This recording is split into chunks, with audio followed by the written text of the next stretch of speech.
when you approach something that has hundreds of people involved, or even just 20 people involved, depending on the size of your film, but you approach something that has that many people, that much time, that much effort, that much money. When you approach something like that, you need to do it with intentionality. And um, often, I think there are many aspects of storytelling that filmmakers could figure out ahead of time and strategize and plan for in the storytelling, not even just the production, but within the storytelling of it, that would allow the film to transcend entertainment and become something that's of, an even deeper value to the culture and a deeper value to humanity as a whole. And so I know that that sounds a little bit you know big, but you think of something as simple as Jordan Peele and his career that he's had, but you think of Get Out, and you think of how it is at its core a thriller. It's a horror movie, and it showcases all the genre aspects of what that is and tropes. So it's not necessarily doing anything to completely reinvent the wheel, but because uh, Jordan and his team imbued it with so much thoughtful intention in the way that the shots were composed and the subtext and the meaning of what the horror on screen, you know, the what that meant for them personally and what that might mean to culture at large. They were able to make a piece of art that you know completely overperformed in the theater, and people still talk about. It's been years. People still talk about it like it just came out. That kind of thing. That's the difference. That's what takes your work from just another genre horror movie to cultural, phenomenon and something that matters to people and that they identify with. So, to your earlier question of, what do we do at Film Reframed that helps make the experience for the audience better? With the techniques that we teach, we're looking to take you from, a genre horror film that nobody remembers to a genre horror film that leaves a lasting impression on people. So when you say rethink film school, I know there's all these different things in film school you have to do. I didn't go to film school, by the way. So what's different in your feeling about that experience versus your experience, or a combination thereof? Right. So I think that the foundation of storytelling starts beyond the medium of film. So even though we work in film and that's what we're trying to, at the end of the day, we're trying to tangibly make a film, what you're trying to communicate, why you're trying to do it, who you're trying to do it with, those ideas start before you pick up the camera. Those ideas start before you even decide you're going to be a filmmaker. How many filmmakers have you heard the story that they were something else first? I Hmm. have a friend who was Plenty. an engineer and then found his footing in film. But the idea behind what we do at Film Reframed is when you can clarify your intentions and clarify what you're bringing to the table, why you want to do this, and then how you want to express that.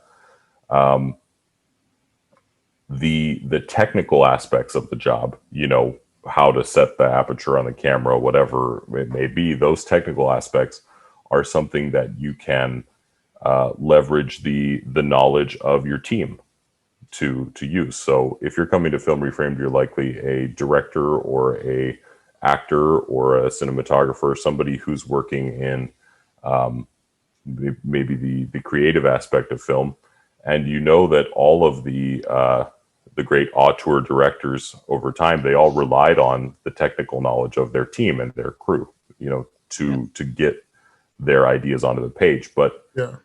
if you have a very technically accomplished crew, but you have a director who doesn't understand the intention of why they're approaching the material the way they are, then that's when you end up with just more noise in movies and not the actual film that you wanted to make. So for us, we thought rethink film school because we've heard so many people say, like for instance, I'll say we had a student testimonial who said, I went through 6 years of filmmaking education. I got my master's in film, and I learned more about cinematic storytelling in 1 month at Film Reframed, just doing one class a week for an hour and a half, than I did in the entire time that I was in film school. And I think that's because, not to say that aren't quality instructors or that they're not teaching quality material in film school, but that is to say that this particular niche of instruction, visual storytelling, is something that they don't even touch. It's something that they don't even designate a space for. And to me, Yeah. we thought that seems like an incredible oversight. And for that to be so prevalent across the entire nation and other countries in their film education programs, this just seemed like, well, we have to take up this mantle and this mission to show people how intentional choices in your composition change the way that your images affect people. Got it. And so that's why Wow. we ask you to rethink it, right? So go back to the beginning and see Yeah. what is it that you're trying to learn when you go to film school? Are you trying to learn the cameras? That's great. That's good. But are you trying to learn the visual storytelling? If so, maybe consider, that might not be where you'll find that information. Wow. Okay. So, since it's May the what? We're in the 7th right now. 7th, right? 6th. 6. 6th. It's bad. We're The pandemic has ruined. I never know what day May of the the week 4th it was is. like, Yeah, I never know. Well, on that note, you just have to stick with the May the 4th be with you. Well, that's kind of the reason I'm asking the question. Did the Star Wars Rise of Skywalker, did they make any of these mistakes that you're talking about, or people just hate that movie for a completely different reason? Oh man, that's Roman? really funny. So you can't answer that question without talking about the entire, this is going to be a multi-part response. Okay. So get ready and just remember through this that you asked.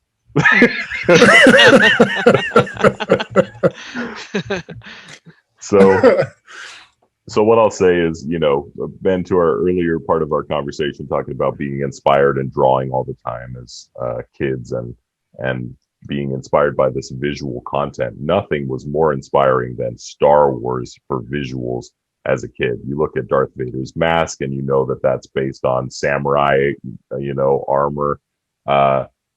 And you're learning, as a kid, you watch Star Wars and you don't know that you're learning about ancient Japanese art and culture by looking at Darth Vader's mask, right? You just don't know that these things are happening. But I say that to say, look how much intentionality went into the first Star Wars movies, whether you think that they are particularly subtle or nuanced or whatever. I mean, they're pulp storytelling, right? So they don't necessarily have to be Oscar performances, but look at how much they cared. Look how much they put into it. Look at the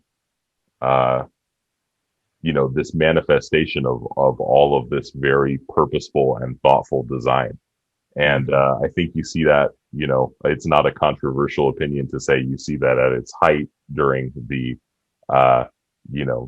second Star Wars movie, right? That all of that that's the apex of Star Wars. And its creative force. But what you see later on, and what I noticed here is with the new Star Wars film with the Rise of the Skywalker, is it started to lose an understanding of what it wanted to communicate and say.